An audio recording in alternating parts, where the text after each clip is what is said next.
Cuando Rosaria Butterfield vino a Cristo, enfrentó una abierta hostilidad en la universidad en la que había trabajado como profesora y se dio cuenta de que era una oportunidad.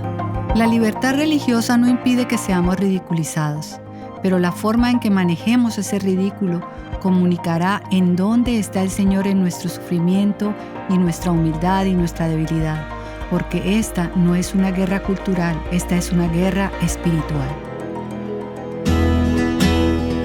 Estás escuchando Aviva Nuestros Corazones, con Nancy de Moss Wolgemuth en la voz de Patricia de Saladín. Hoy es 15 de marzo de 2023.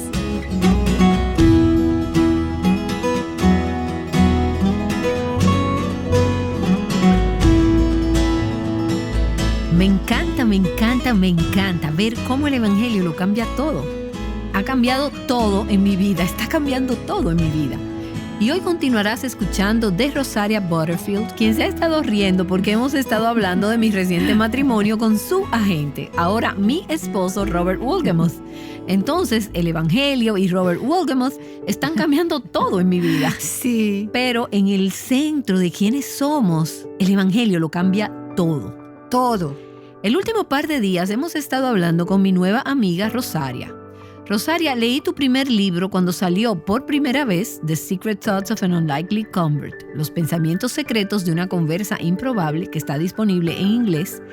Y sigo diciendo que todas somos improbables conversas, porque no existe una conversa a Jesucristo probable.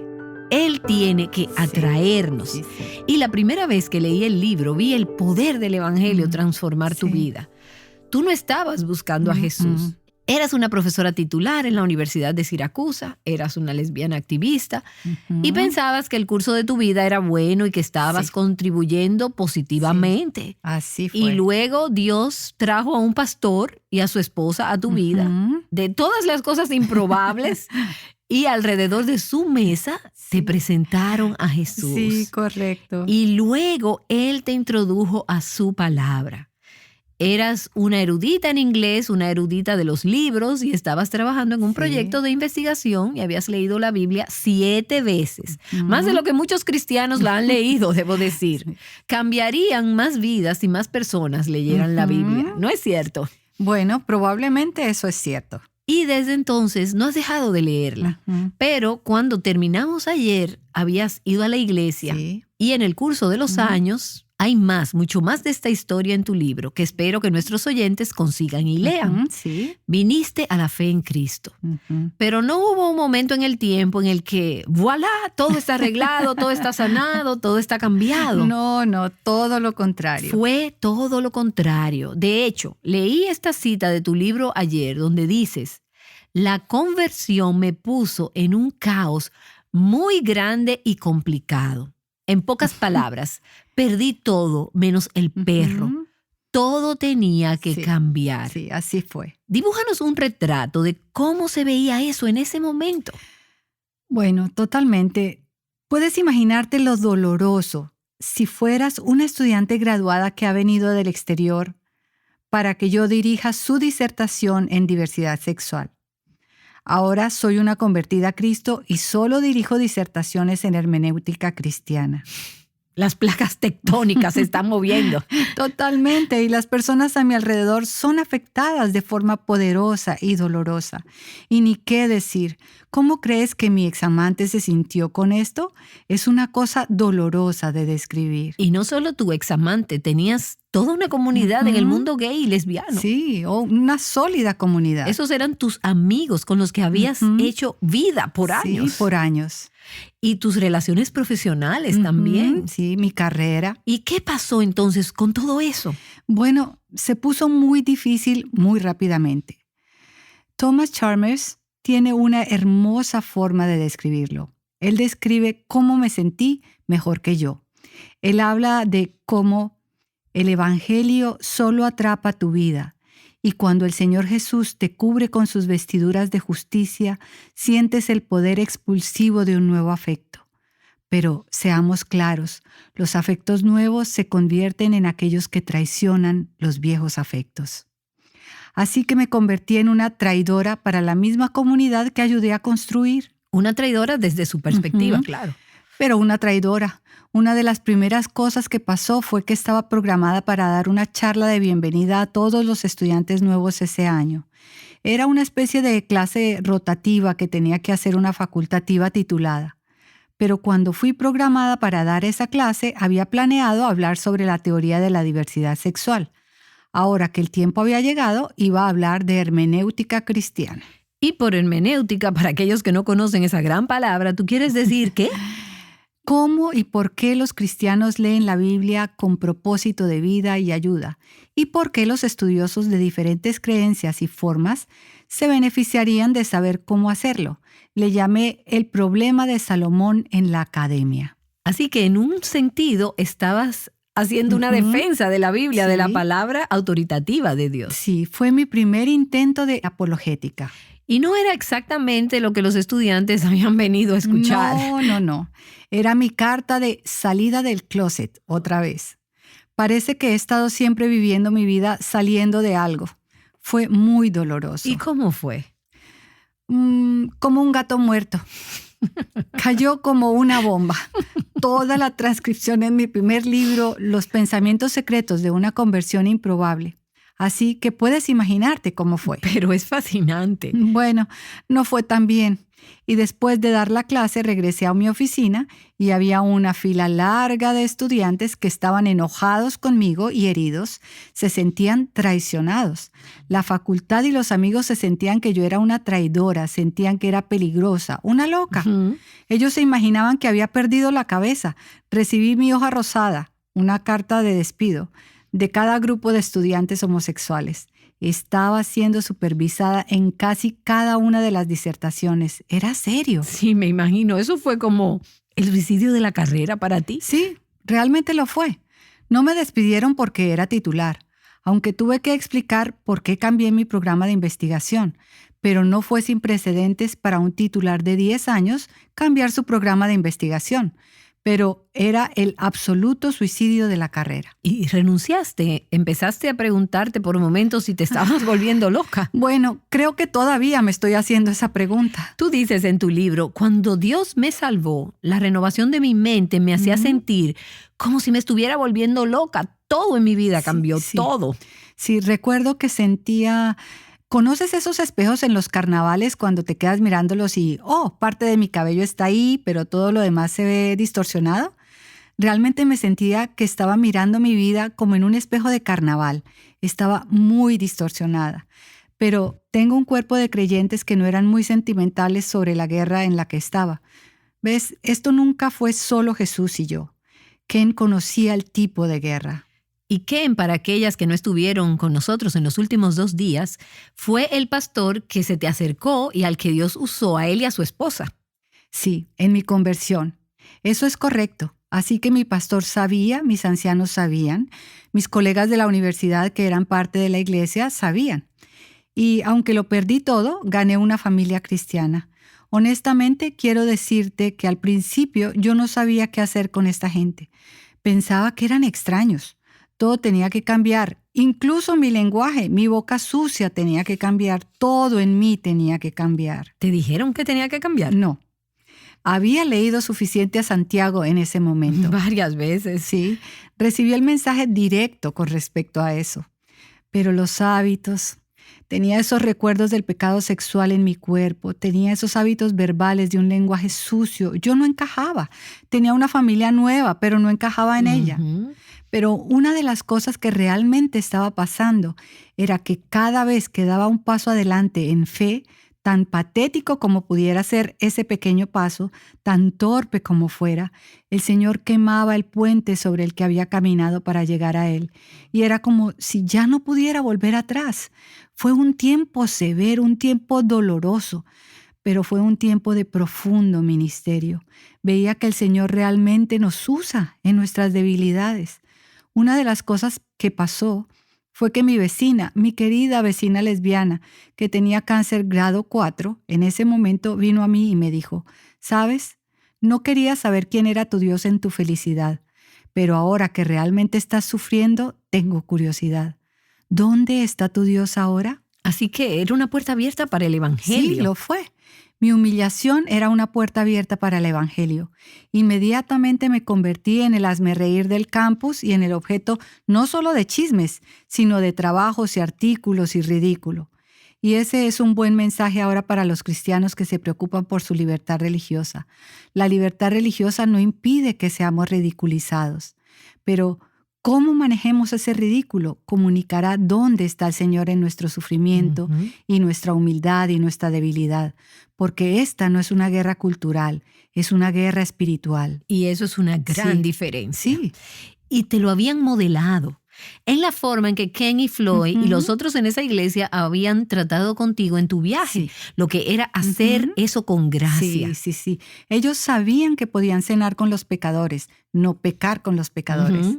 Así que cuando empezaba a arrepentirme de mis pecados, porque eso realmente se convirtió en lo segundo en orden, puedo tener un PhD en literatura inglesa con especialidad en el siglo XIX, pero realmente tengo un PhD en arrepentimiento. Wow.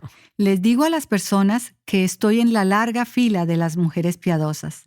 La fila de Rahab, la ramera y María Magdalena. Y esa palabra, arrepentimiento, es algo que creo que frecuentemente asociamos solo con el punto de conversión. Sí. Y eso es triste, es un gran error. Lo es. El arrepentimiento es el umbral de Dios y el arrepentimiento es la postura de un cristiano. Qué bueno está eso. El arrepentimiento es el umbral de Dios. ¿Y qué quieres decir con eso? Así es como vienes a Dios.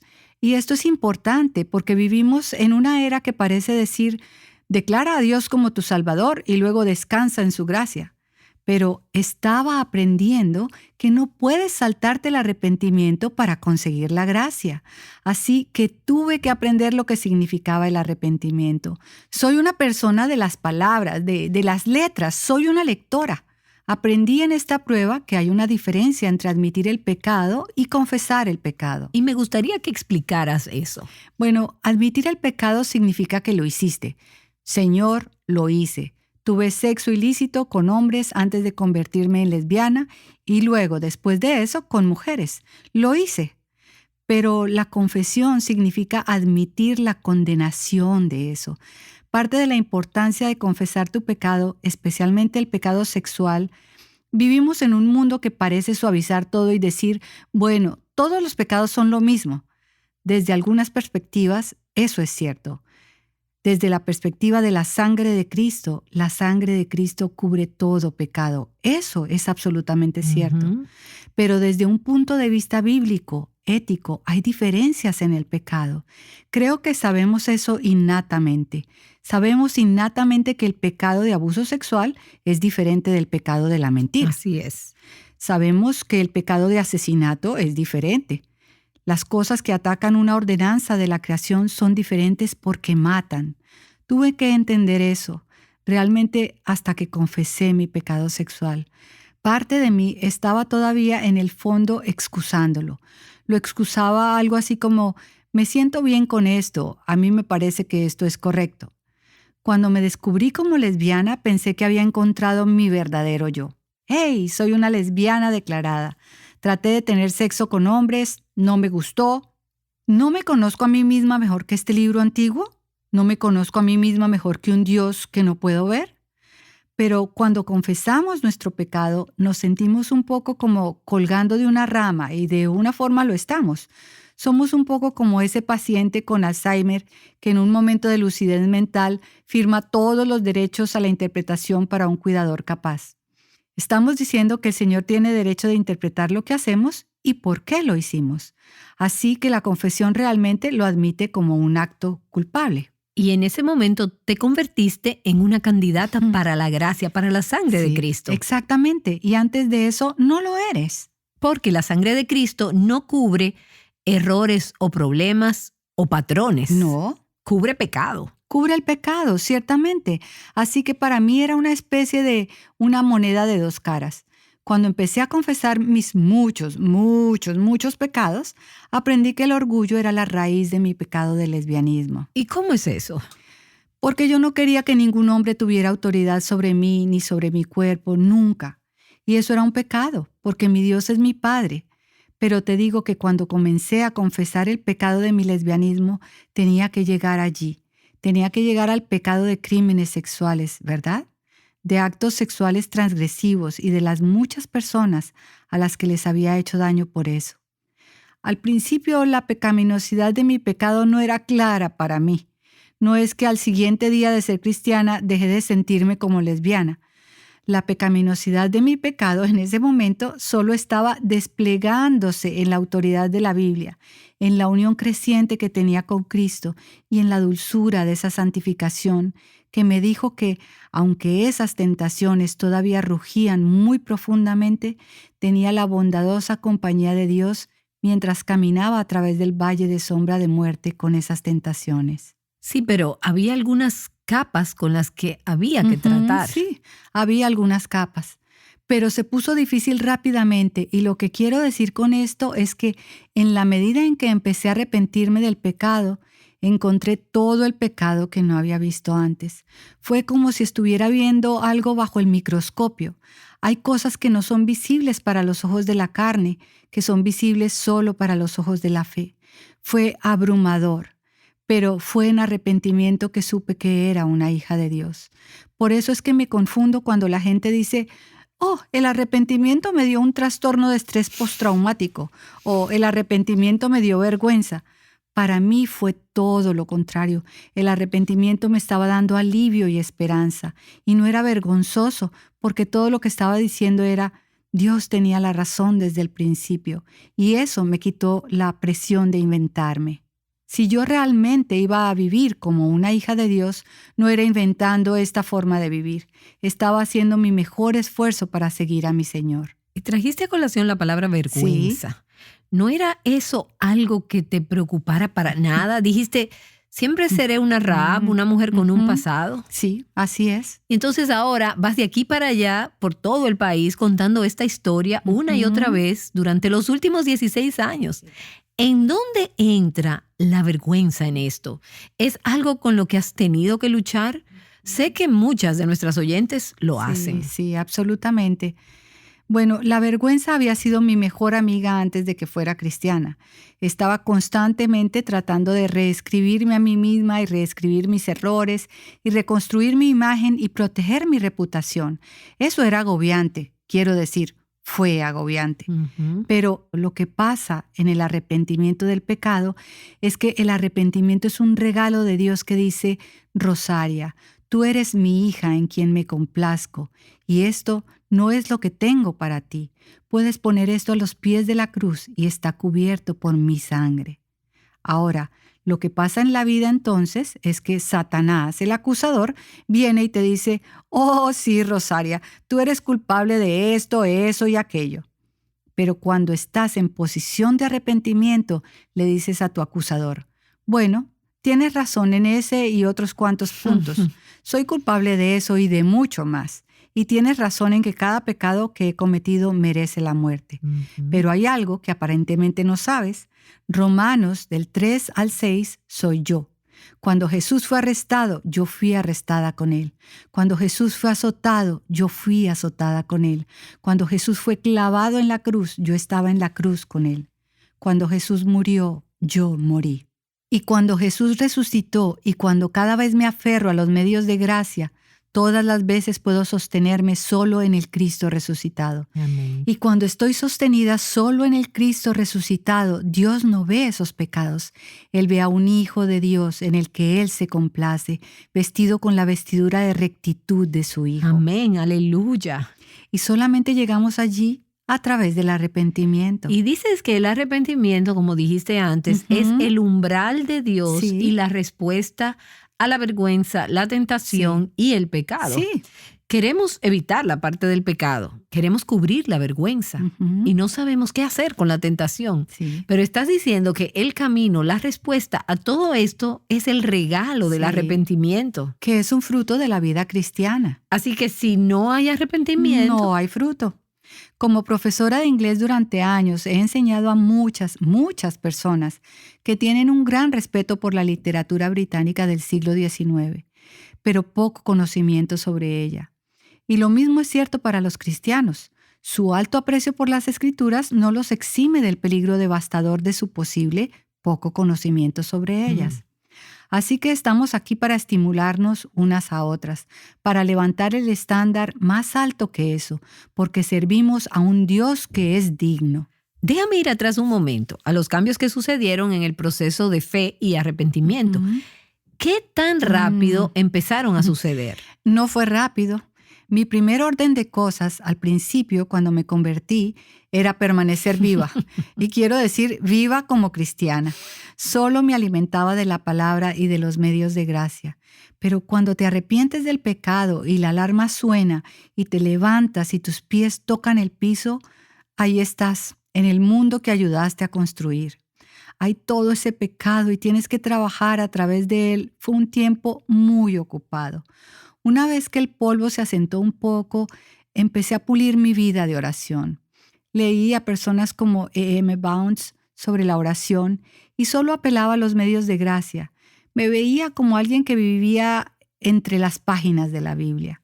Una de las cosas que solo tengo que aceptar es que este libro, la Biblia, es diferente de los otros porque es inspirado por un Dios santo y tiene una descendencia totalmente diferente y una forma de acercarse a Él totalmente diferente. Así que lo que les digo hoy a las personas, y lo creo, es que cada creyente habita en las páginas de la Biblia. Nuestra ontología, de donde empezamos, ontología simplemente significa el principio o el origen. Nuestro origen el significado de eso viene de las páginas de la Biblia. Así es. Así que mientras trataba de aplicar eso, vivir entre las páginas de la Escritura, una noche yo estaba orando. Mi primera oración fue, Señor, ¿cómo me harías una mujer piadosa? Y después de esa oración me derramé en otra rápidamente. Señor, ¿me harías una piadosa esposa de un esposo piadosa? Y me reí en voz alta. ¿Y ese pensamiento estaba aún en tu cabeza? Oh, esa era una idea absurda, lo era. Sí. Quiero decir, como muchas personas que salen de mucho pecado sexual, estaba aterrorizada de mi sexualidad. El pensamiento de ser una persona sexual otra vez, de cualquier manera, era un prospecto aterrorizante. Así que me reí en voz alta porque estaba realmente aterrorizada de lo que acababa de pensar y lo que acababa de pedirle al Señor. Pero estaba en tu corazón y Dios te estaba dando un nuevo afecto que estaba creando nuevos deseos y un nuevo cableado en tu sexualidad. Sí, así era, totalmente. Y déjame parar aquí y decir que en este punto no diría que esto se supone que es lo que va a pasar con todas las que salen del lesbianismo. Simplemente no creo que sea así. Dios nos conoce por nombre. Él tiene un llamado y una visión particular para nosotras. Y cada llamado es perfectamente hecho a la medida de sus amadas hijas. Pero en mi caso, eso fue lo que pasó. Algunas veces tengo que hacer una especie de seguimiento con las personas cuando hablan sobre cambio. Ciertamente el Evangelio nos manda a cambiar, pero lo que queremos decir con cambio es importante. Y lo que quiero recordarles a las personas es que la Biblia nos dice que el pecado sexual, homosexual, es un pecado que debe ser mortificado, como dice la Biblia. Puesto a muerte. Sí, puesto a muerte. No es un comportamiento que debe ser modificado. De nuevo, no puedes saltarte el arrepentimiento para conseguir la gracia. Y qué precioso regalo es el arrepentimiento. Es el regalo de Dios. Sí. Y es la obra de su Espíritu en el corazón de cada creyente. Sí, eso es correcto. No importa cuál sea tu pasado. Como yo, salvada a la edad de 4 años y ni siquiera recordar nada antes de ese punto. O como tú, que tenías muchos antecedentes, mucha agitación y problemas. Pecado. Pero a pesar del pasado, tener necesidad de un estilo de vida de arrepentimiento. Sí, correcto. Dices que el arrepentimiento no es un ejercicio de conversión, es la postura del cristiano, es el estilo de vida diario, momento a momento. Sí, cierto. Y en el arrepentimiento, en respuesta a su autoridad, poniéndome a mí misma bajo ella, no solo admitiendo mis pecados, sino confesándolos. Y no solo superficialmente, sino llegando a la raíz, al corazón de los asuntos. Tratando con el orgullo, con la autojusticia, con ser sensible al Espíritu Santo. Y en todo eso, ese es el terreno, el suelo en el que el Espíritu empieza a aumentar la gracia de Cristo en nosotras y nos hace libres. Sí, amén, así es. Y eso es de lo que se trata este ministerio. Aviva Nuestros Corazones llama a las mujeres a libertad, plenitud y abundancia en Cristo. Amén. Y en tu vida, Rosaria, veo el poder y la belleza del arrepentimiento como una forma de expresar esa libertad, esa llenura y esa abundancia en Cristo. Esa es Nancy DeMoss Wolgemuth hablando con Rosaria Butterfield sobre cómo luce el arrepentimiento genuino.